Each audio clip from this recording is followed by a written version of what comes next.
The allegations of sexual harassment at Kalakshetra Foundation in Chennai have shocked the nation and dominated the headlines over the last few weeks.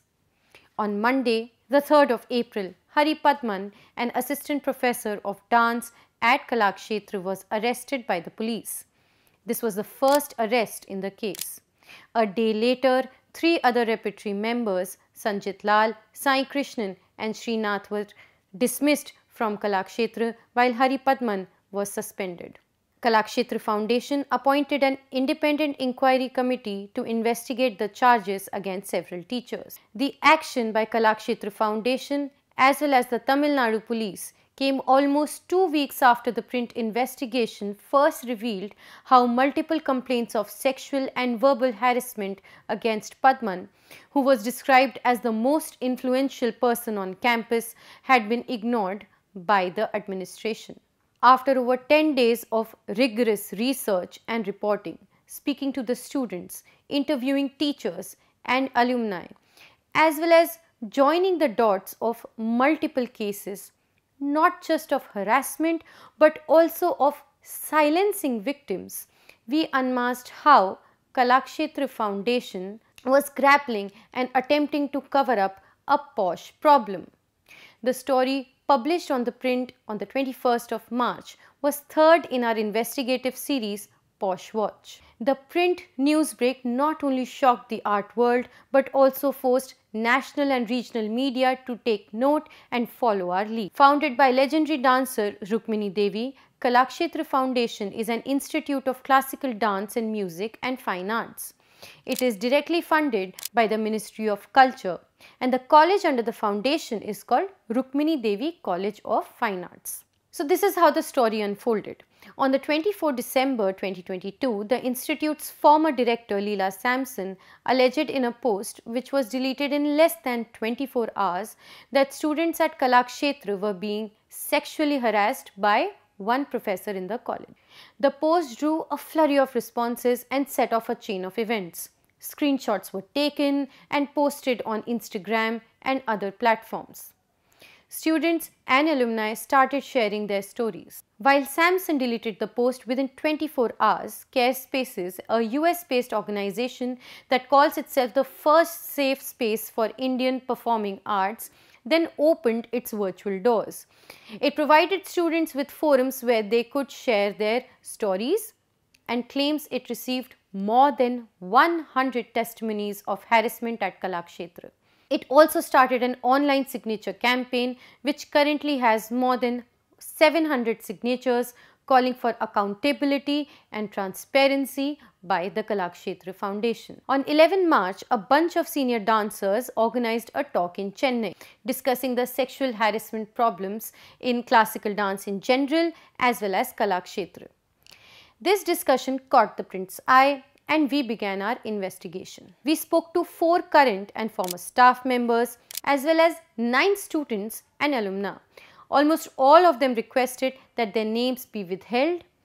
All had the same fear that they would be targeted and further harassed. A lot of you would have read our story published on the 21st of March, where we reported how sexual harassment had been going on unabated and unchecked at the institute by what many call the most influential person on campus.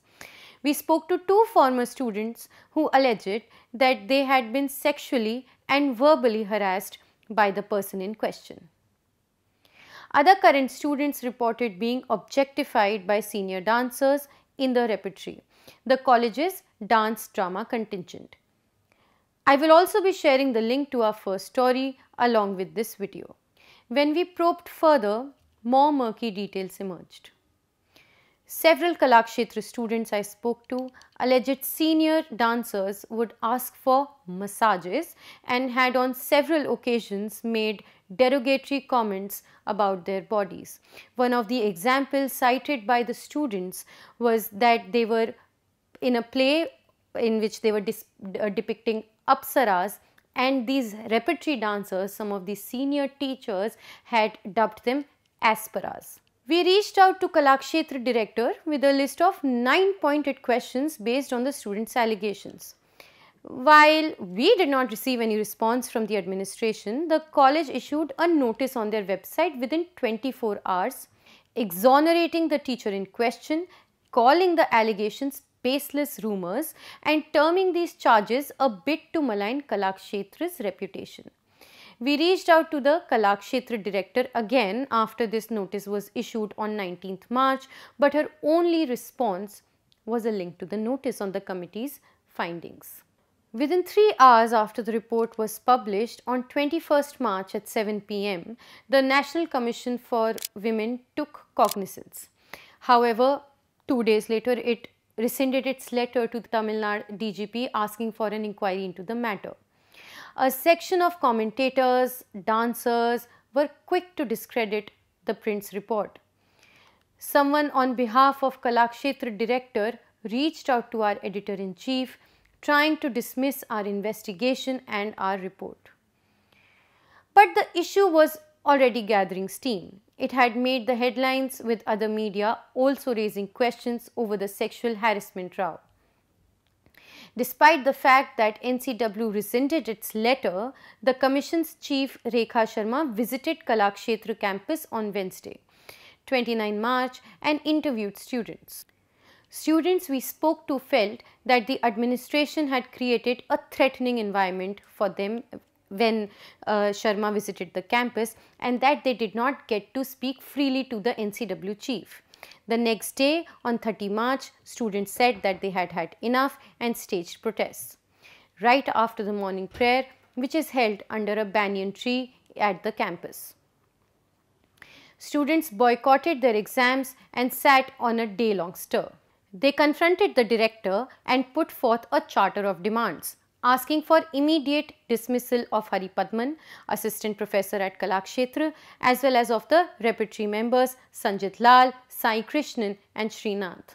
Videos showing Kalakshetra director collapsing on the campus also went viral on social media.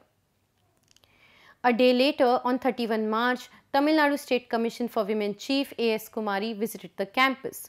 She individually interviewed students and said that she will be prosecuting all those against whom complaints have been received. Kumari said that she received over 100 complaints of sexual, mental and verbal harassment from students.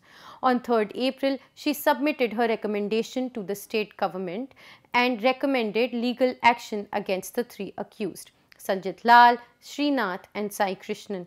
Remember, Hari Padman had already been arrested by then and booked under relevant sections of the Indian Penal Code. One of the interviewees who spoke to the Print filed a police complaint which led to Padman's arrest. Despite the action, the story is not over. Days of research, groundwork and multiple follow-ups later, the story of Kalakshetra Foundation is only unfolding, and I will be following the updates and getting you the latest.